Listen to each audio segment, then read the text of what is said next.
Hello? Ngwale. Teku, Nyava maminti na tunu wa mojo wezu. Na mamata karra majale mogobu. Ibona baba, ibona nana, na beferi ma abu. Dunia shesuru, babundo si shebisu. Bide kabin ni chari kenabisu. Sansan solen rose, sinje bele mama walena.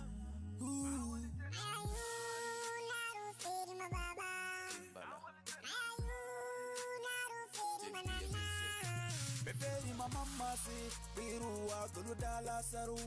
Beferi mama se, tekula utaga mama se. Amaika kili widi, moron bagay solo solonde. Kadamburu tilale.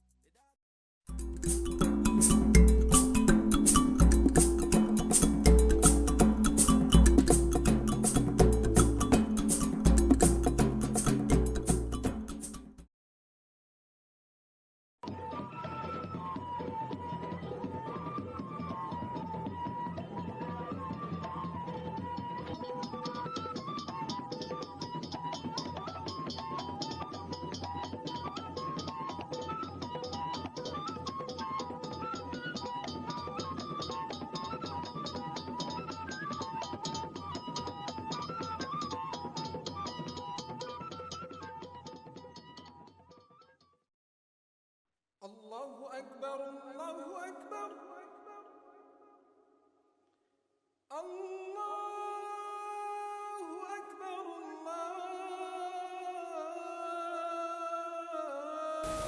أعوذ بالله من الشيطان الرجيم بسم الله الرحمن الرحيم اللهم صل على سيدنا محمد الفاتح المنقل ولا تمن سبق ناصر الأكبر ولا آله الأسرة المستقيمة ولا آله أكبر الكدار ياسين.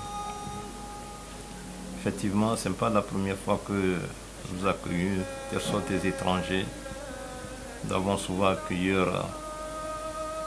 l'ambassadeur des États-Unis et l'ambassade de la France aussi. Effectivement, vous savez que l'Amérique a beaucoup fait. Et pour le Togo, ça fait que nous avons des relations avec eux.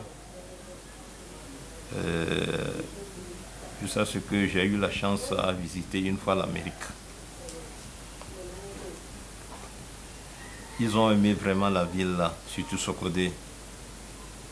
Par rapport à... Ils ont initié beaucoup de choses par rapport à lutte contre la pauvreté, lutte contre la violence, lutte contre l'extrémisme violente. Cette fois-ci, ils sont venus. Ils disent que depuis un certain moment, ça fait presque un an, ils sont toujours dans leur mur par rapport à ce qui se passe actuellement par rapport au Covid-19. Et cette fois-ci, ils ont vu que bon, ça va un peu. Ils ont dit descendre à la centrale, disons dans la région centrale, pour discuter avec nous comment nous vivons. Et par rapport à la religion musulmane aussi, ils nous ont posé des questions que tout ce qui se passe au Tchad, au Niger, des problèmes suite aux choses beaucoup arabes. Est-ce que chez nous ici, on voit ces genres de choses ici? Nous les avons fait savoir que non, que chez nous, pour le moment, l'État est en train de lutter. Il y a eu le ministre de l'Intérieur, entre-temps, qui est venu ici, à Sokodé. Il a mis des projets par rapport à ça. Il y a eu des équipes qui ont été formées. Il y a des imams dedans. Il y a des chefs traditionnels dans les villages pour veiller. Il faut se préparer. Parce qu'on ne sait jamais. Togo et le Burkina, c'est pas loin.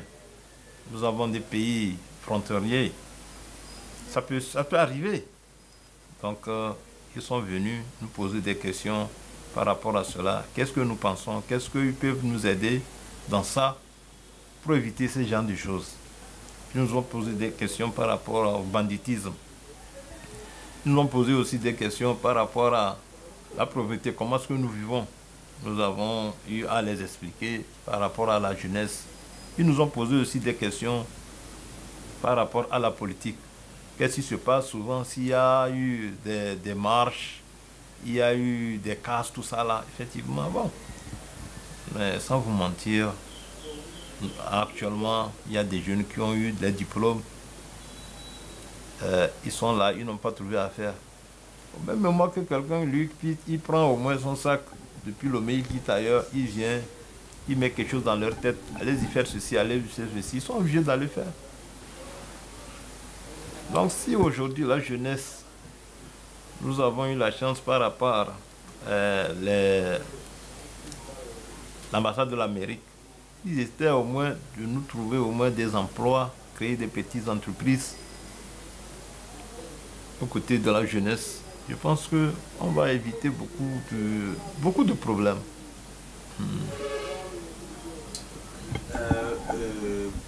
Depuis le déclenchement de cette crise jusqu'à aujourd'hui, 19 août. oui, plusieurs choses se sont passées et aujourd'hui on vu le calme ici à Sokodé, surtout depuis que vous avez vous avez accédé à ce poste. Nous n'avons plus ce genre de situation, tout est devenu calme et les gens vont pas à leurs occupations à part cette maladie de Covid-19. Alors, qu'est-ce que vous pouvez nous dire les efforts consentis ici à Sokodé pour que tout redevienne à la norme? Je pense que la première des choses, il faut croire en Dieu. C'est la croyance. Il faut toujours croire en Dieu. Et je pense que, au nombre de choses, ce qui a amené aujourd'hui la paix, c'est la prière. Si tout le monde prie à tout moment, éviter de ce que Dieu a interdit. Disons, moi je suis musulman, si disons un leader religieux, c'est la prière la première des choses. Aussi c'est le pardon. Il faut pardonner. Parce que tout ce qui s'est arrivé, moi-même ça m'est arrivé. On a cassé ma voiture. Même vous apprenez sur les réseaux sociaux tout ce que les gens racontaient contre moi. Mais j'ai pardonné et j'ai demandé qu'on vive ensemble, de vivre ensemble. C'est le pardon. Parce que tout ce qui se passe dans la vie aujourd'hui, s'il y a eu des problèmes, si ça passe, il faut pardonner et la vie continue. C'est pour cela aussi que là où je suis aujourd'hui, je peux dire que je suis un père des jumeaux parce que de toutes les façons, je collabore avec les chrétiens, les adeptes, je suis musulman, je collabore avec tout le monde, je reçois tout le monde, je suis toujours à l'écoute à la jeunesse. Et si quelqu'un a un problème, je prends mon temps pour s'occuper de lui. Et je donne des conseils à tout le monde. Que ce qui s'est passé, et demander pardon. Je pense que si aujourd'hui, moi en personne, je sais que j'ai offensé quelqu'un, moi j'ai demandé des pardons aux gens. Et au retour, d'autres aussi m'ont demandé pardon. Ça fait qu'aujourd'hui, je collabore avec la jeunesse, je les donne des conseils, j'ai des petits groupes que je discute avec eux. Ça, ce n'est pas bon. Ça, ce n'est pas bon. Vous voyez, ça fait qu'aujourd'hui, surtout, ce que je sais, c'est ça que je vous ai dit auparavant, que la prière. La prière, parce que moi, aujourd'hui, la nuit n'est pas faite pour dormir. Il a dit que la nuit, la prière de la nuit, il ne faut pas blaguer. Aujourd'hui, les gens disent que bon, nous sommes vraiment actuellement, disons, nous sommes en carême. Et il reste bientôt les 10 nuits que tout le monde, il ne faut pas que les gens dorment. Non. La nuit, Dieu même a fait la nuit. Il n'a pas fait la nuit pour dormir. Hein. La nuit, c'est fait pour prier. c'est la prière. Et même ceux qui ont même aujourd'hui, ils ont créé ces problèmes-là. C'est qu'eux-mêmes, ils sont conscients. Parce qu'aujourd'hui, la haine, ça n'arrange à rien. La haine, tu cherches quelque chose, tu commences par la haine, tu ne vas pas arriver au bout. Donc aujourd'hui, s'il y a d'autres qui ont compris, ils ont laissé la haine, d'autres ont pardonné. Aujourd'hui, nous vivons ensemble, on dirait qu'il n'y a eu rien.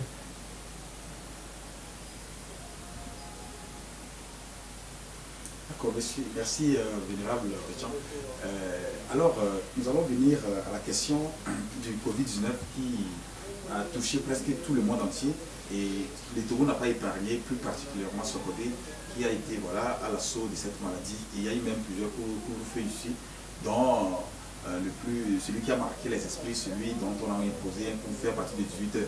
Et Dieu merci, nous avons réussi voilà, à atténuer cette maladie, au moins dans cette région de la préfecture de Tchaoulou. Alors, pouvez-vous nous dire tous les efforts que vous avez consentis, vous les premiers leaders, depuis l'annonce de cette maladie, de l'apparition du premier cas jusqu'aujourd'hui, pour que voilà, tout puisse aller pour le mieux ici dans la région centrale et plus précisément dans la préfecture de Tchaoulou?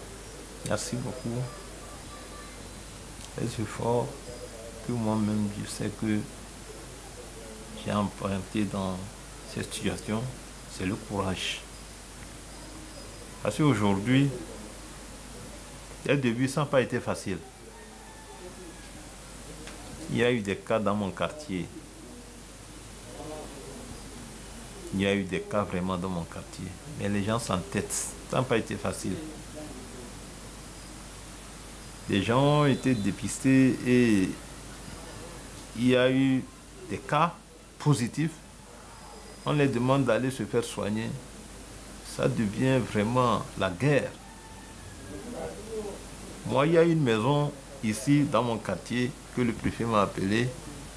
Effectivement, les médecins sont partis, ils ont constaté qu'il y a des cas comme ça. Ils ont refusé d'aller se faire traiter. Ça n'a pas été facile. Je suis parti là-bas aussi, c'est des injures. On m'a insulté, mais bon, j'ai dit la vie c'est comme ça. Nous avons pu aussi toujours parler, dialoguer, parler, beaucoup de conseils. Et aujourd'hui, nous avons arrivé. Mais le problème est que vous savez que bon, il y a un proverbe là qui dit que bon, si tu es un berger pour envoyer les bœufs avec un seul bâton, mais l'homme, c'est pas facile. Pour l'homme, c'est pas facile. Et on continue des sensibilisations dans les mosquées, surtout les prières de vendredi aussi. Et nous rentrons aussi parfois sur les réseaux sociaux, par les WhatsApp, pour les communiquer. C'est ça qui a fait qu'aujourd'hui, il y a d'autres qui disent, qui continuent par aujourd'hui que la maladie là n'existe pas. Il va voir que des gens même qui sont instruits, que moi-même, je sais que ces personnes-là me dépassent par des études, mais ces gens-là sont là à mettre, à conseiller des gens, même, surtout même actuellement, avec, vous avez vu même par rapport au vaccin qu'on a amené. Le vaccin même qu'on a amené, les gens ont eu le courage de dire qu'il ne faut pas que les gens aillent se faire vacciner.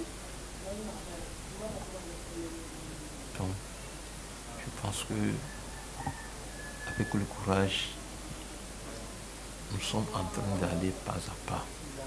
Et Inch'Allah, sinon ça n'a pas été facile. Ça n'a pas été facile. Mais actuellement, nous rendons grâce à Dieu. Vénérable, nous sommes dans un mois spécial. Ici à Sokodé, la religion musulmane prend le dessus sur tout. Et nous sommes dans le mois spécial de Ramadan. Et bientôt, le dimanche, nous allons rentrer dans les 10 jours, les lettres du Qadr. Alors, quel message avez-vous pour la population de Sokodé pour bien passer ces moments-là et être en accord avec Dieu pour que nos prières et notre jeûne puissent être acceptées? Merci. Bon, ce que j'ai ajouté par rapport à l'Ilat Qadar, Vous voyez qu'actuellement, nous sommes des moments très difficiles par rapport au Covid-19. Donc l'État a pris des dispositions par rapport à l'Ilat Kadar. Tout le monde peut faire l'Ilat Kadar dans sa chambre. Tout le monde peut faire l'Ilat Kadar dans sa chambre. Et prier. D'ailleurs même, Dieu a dit même que ce que ta main droite donne, il ne faut pas que ta main gauche sache. Et les prières nocturnes. Les prières nocturnes sont des prières qui sont acceptées par Dieu. Je sensibilise, je profite de l'occasion pour sensibiliser ma communauté de respecter les mesures barrières pour éviter des problèmes. Parce que bientôt, après les 10 jours, on ira fêter. Si on essaie de désobéir à ce que l'État a dit, il y aura Eid al-Fitr.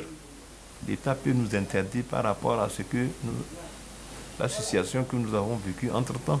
On est obligé de prier dans les maisons. Donc, la population n'a qu'à respecter. L'État, c'est l'État. Parce que le gouvernement est en train de faire un effort pour qu'on évite. Parce que moi-même, dans mon quartier, tout ce qui est arrivé par rapport au Covid, il y a eu des cas morts.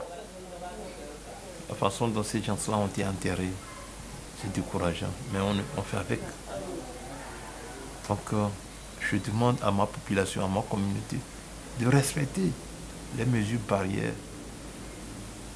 Et pour que, parce que vous venez de dire tout à l'heure que nous avons eu dans le Togo, le Sokode, qui a eu vraiment un couvre-feu.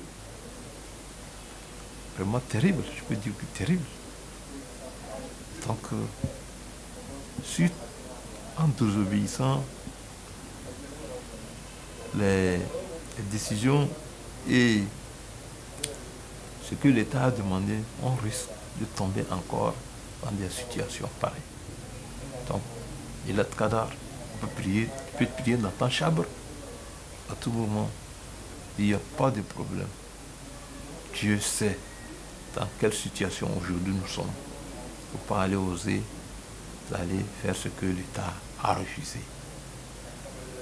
Dieu est là et il est là pour nous tous. Merci beaucoup, Vénérable.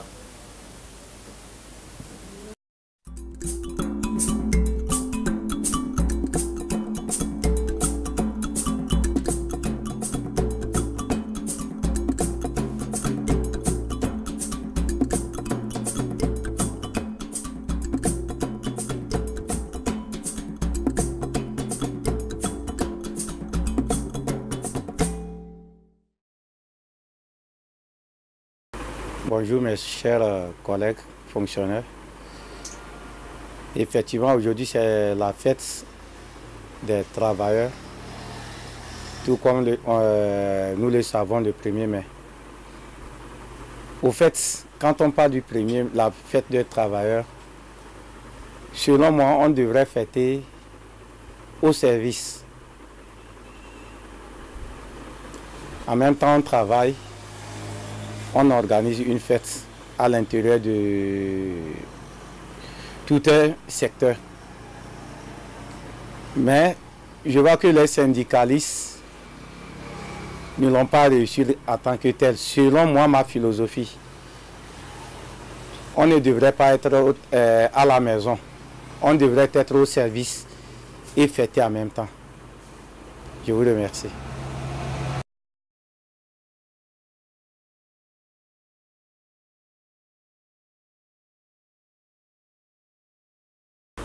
Le message que j'ai envers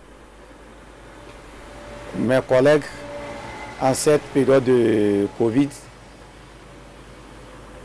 on ne peut pas, c'est une pandémie qu'on ne peut pas rester à la maison sans travailler. Nous devons nous protéger, respecter les mesures barrières, porter les cache-nez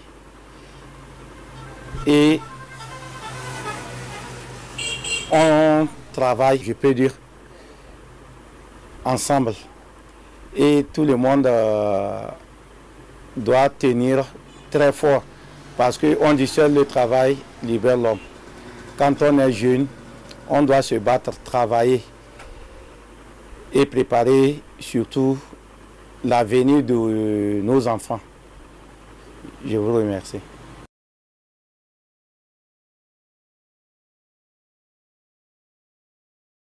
Bon, sinon, selon moi, donc on a dit que la fête se fait à la maison et non au lieu du service. Parce que si nous serons au service, on sera toujours occupé et que la fête ne sera pas comme cela se doit. Donc on est appelé à s'organiser, à être à la maison, bien s'écarter quelque part pour pouvoir bien fêter. Bon, je peux dire que si aujourd'hui c'est le jour de fête que moi avec mes enfants nous sommes sortis, c'est parce que normalement c'est la veille que nous préparons toutes choses. Si la veille a été bonne, aujourd'hui on n'allait pas sortir. Je devais être avec mes employés à un endroit bien propice. Mais parce que la veille n'a pas été comme je le souhaitais, ça fait que on a bafoué la fête et nous sommes sortis.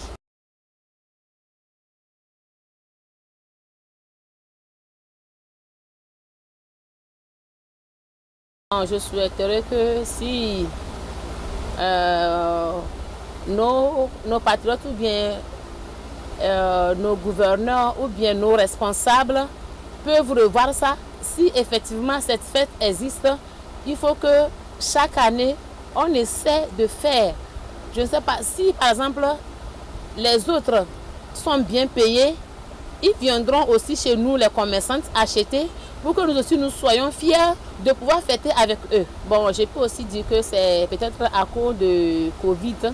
Sinon, on devait s'organiser pour défiler, faire toutes choses. Mais je me disais que peut-être c'est à cause de ça que le gouvernement n'a pas pu nous soutenir comme cela se doit financièrement afin de pouvoir se lancer dans la fête. Donc, nous souhaitons que le Seigneur, Dieu Tout-Puissant, puisse écarter cette maladie et que les prochaines années ou bien les prochaines fêtes qui vont venir, nous arrivons à bien fêter sans problème. Que le Seigneur nous aide, que ce fléau disparaisse une fois de bon dans tout le monde entier, pour que nous soyons en paix.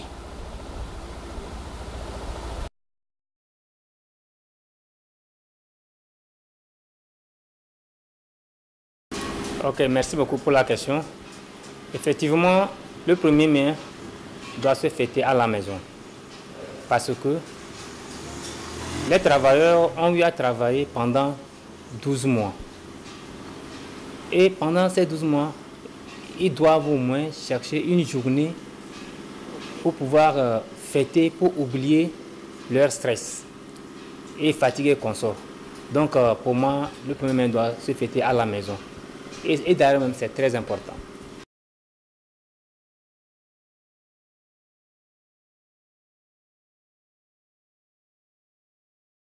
Je pense que nous n'allons pas oublier la pandémie qui sévit dans notre pays.